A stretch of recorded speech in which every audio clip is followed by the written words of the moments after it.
the Riverfront Trail.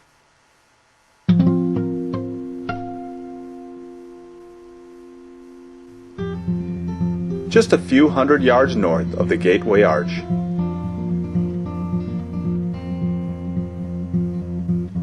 In the shadow of the Trigen Energy Building lies the entrance to the Riverfront Trail.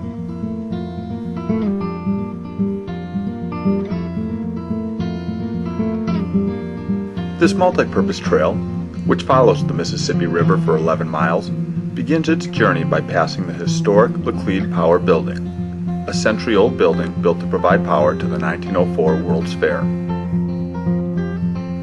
In November of 2007, construction of a park began at this site. When completed, the park will contain an amphitheater, turtle structures, water features, and a large hill overlooking the Mississippi River. Just beyond the Laclede Power Building, the trail meets the St. Louis floodwall, where a 190-foot, three-dimensional mural depicting riverine wildlife greets the traveler.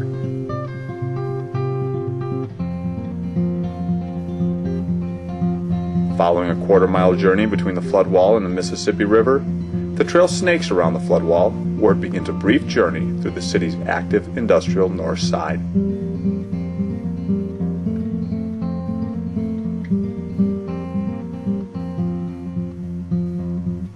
Less than a mile after entering the industrial area, the trail climbs to the top of the floodwall, where it begins to distance itself from the working city.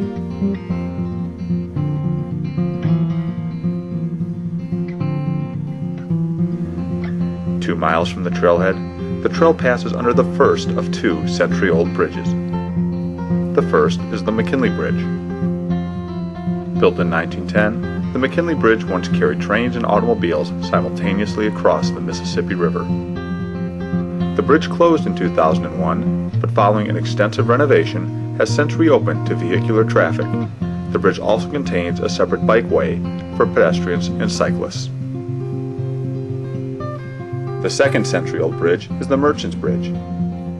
The Merchants Bridge was built in 1890 to help break a monopoly that controlled transportation across the river. The Merchants Bridge continues to offer transportation exclusively to rail traffic.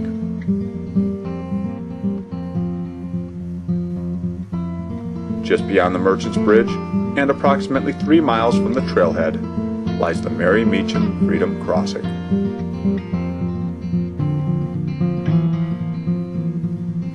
This location marks Missouri's first nationally recognized Underground Railroad site and commemorates the attempted escape to freedom by several slaves. During the next couple of miles, the trail embarks on a quiet journey between the floodwall and the Mississippi River, affording the traveler with spectacular views of one of the world's longest rivers. 5 miles from the trailhead, the trail begins to distance itself from the river as it rises to the top of a levee and travels through the American Bottom floodplain.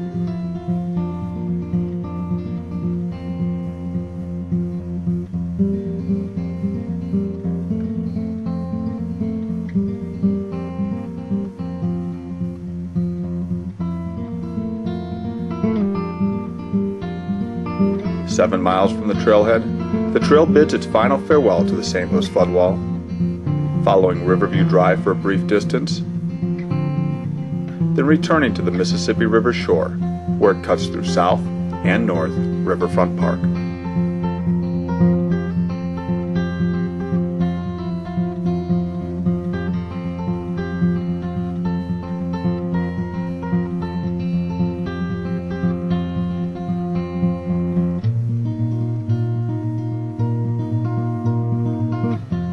Nine and a half miles from the trailhead, the trail crosses Riverview Drive and ascends the natural bluffs of the Mississippi River.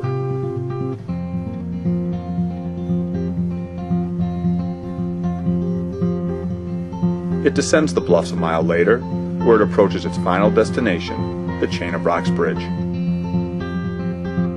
Once a famous river crossing for the historic U.S. Route 66, the Chain of Rocks Bridge is now one of the world's largest pedestrian bridges. Recently added to the National Register of Historic Places, The bridge offers spectacular views of the Mississippi River and provides safe access across the river to the state of Illinois, where a network of nearly 100 miles of connecting trails await. But as the Chain of Rocks Bridge marks the end to the Riverfront Trail, let's turn around now and take a high-speed journey back to the trailhead.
Keep in mind, the Riverfront Trail is constantly improving. In 2006, the entire trail was resurfaced.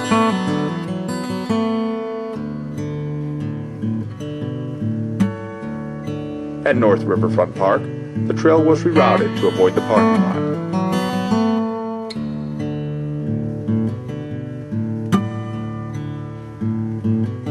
In 2007, signage was added along the trail.